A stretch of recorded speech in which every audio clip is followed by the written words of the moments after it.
Hello guys, তোমরা সবাই কেমন আছো? নিশ্চয়ই খুব ভালো আছো। আর আমিও খুব ভালো আছি। না, আমি ভালো নেই, আমি একটু খারাপ আছি, কারণ আমার গলার ভয়েস শুনে বুঝতে পারছো। তো যাই হোক, 7 তারিখ ছিল আমার বার্থডে। আর আমরা গিয়েছিলাম একটু ঘুরতে। তো ওখানের ওয়েদার একরকম ছিল, এখানের ওয়েদার আরেক রকম। তো এখানে আসার পর আমার শরীরটা খারাপ হয়ে যায়। তো 7 তারিখ মানে 6 তারিখ রাতে আমার মানে অনেক জ্বর এসেছিলো আর প্রচুর কাশি হচ্ছিলো। তো আমি ঘুমিয়ে পড়েছিলাম। তো 12টার পর হঠাৎ আমার বর আমাকে ব্ল্যাঙ্কেট সমেত তুলে নিয়ে যায়। মানে আমাকে বলেছিল যে নিচে সবাই খাবে, খেতে দিতে। আমি বললাম আমার শরীর খারাপ, আমি যেতে পারবো না। বাট জানতাম না যে সবাই এই এত ঠান্ডার মধ্যে মানে আমার জন্য নিচের রুমে ওয়েট করছে। তো আমাকে ব্ল্যাঙ্কেট সমেতই নিয়ে গেছে, আমি ওইভাবেই গেছি। তো যাওয়ার পরে তো মনটা খুশি হয়ে গেল যে এত ঠান্ডার মধ্যেও আর আমার বার্থডের কথা ভেবেছি, সবাই এত সুন্দর একটা আয়োজন করেছে। তো দেখতে থাকো।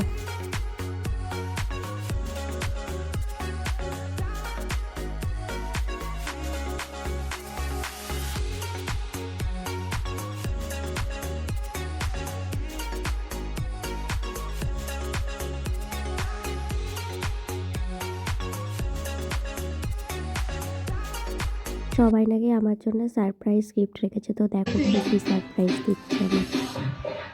নোটটা খুলে দেখা। এইটা হচ্ছে বুনু গিফট করেছে, ঠিক আছে? কে বুনু? এই যে তো ঢপের টাকা, এই যে মানে প্রথম বছরেই প্রথম মানে ঢপ 500 টাকা দিয়েছে। 500 টাকার ঢপ, মানে 1 টাকা 2 টাকার ঢপ হলো, এটা পুরো 500 টাকার ঢপ। মানে সারা বছর এরকম ঢপেই চলবে।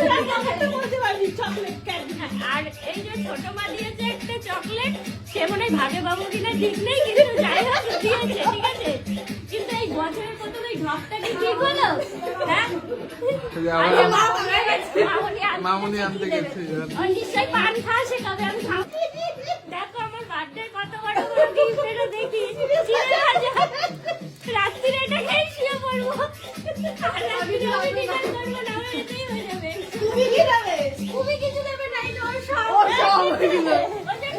খাওয়ার জন্য ব্যস্ত, দেখে না বাবা দিয়ে করবে। Thank you, thank you. না, আমি সব মনে করে রেখে দাও। একটা বিভিন্ন বিস্কুটের দোকান নাও। তুমি না হয়তো দেখে আমিও কে ফুচকা খেও। ফুচকা না, 500 টাকা এত ফুচকা আমি খেতে পারবো না, করে নিয়ে নেবো তাহলে। করে নিয়ে নাও, তো আর রাত্রিরে তো আমাকে মানে শ্বশুর বাড়ির থেকে মানে আমার প্রিয়জন যারা আছে সবাই তো আমাকে সারপ্রাইজ দিয়েছে। আর মা অনেকবার করে ফোন করছিল, মা বাবা ভাই, যে ওখানে যাওয়ার জন্য। তো যেহেতু আমার শরীরটা খারাপ ছিল, বলছিলাম আমি যাব না, আর বেশি ভিডিও আমি করিনি। তো মা বাবা যেহেতু এতবার করে ডেকেছে, তো যেতে তো হবেই। তো কোনো রকমের ওষুধ খেয়ে গিয়েছিলাম। তো এখানে ভাই আর বর দুজনে দুটো কেক নিয়ে এসছে আবার। তো দুই বাড়িতেই খুব আনন্দ হয়েছে আর খুব সুন্দর করে আমার বার্থডেটা সেলিব্রেশন করেছে। তো আমার প্রিয় মানুষগুলোকে আমি ধন্যবাদ দিয়ে কখনোই ছোট করবো না। তো তাদের জন্য আমার অনেক অনেক ভালোবাসা। তো তোমরা দেখতে থাকো।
এদিকে আসো, এদিকে অন্ধকার করছে।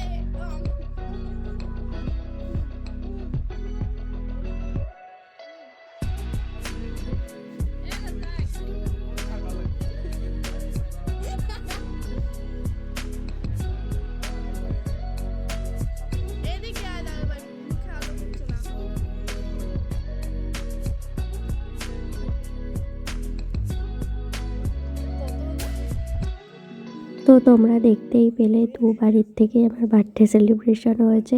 আর আমি তো খুব খুব খুশি হয়েছি যে দুই বাড়ির প্রিয় মানুষগুলো আমার বার্থডের কথা মনে রেখেছে আর আমাকে এরকমভাবে সারপ্রাইজ দিয়েছে।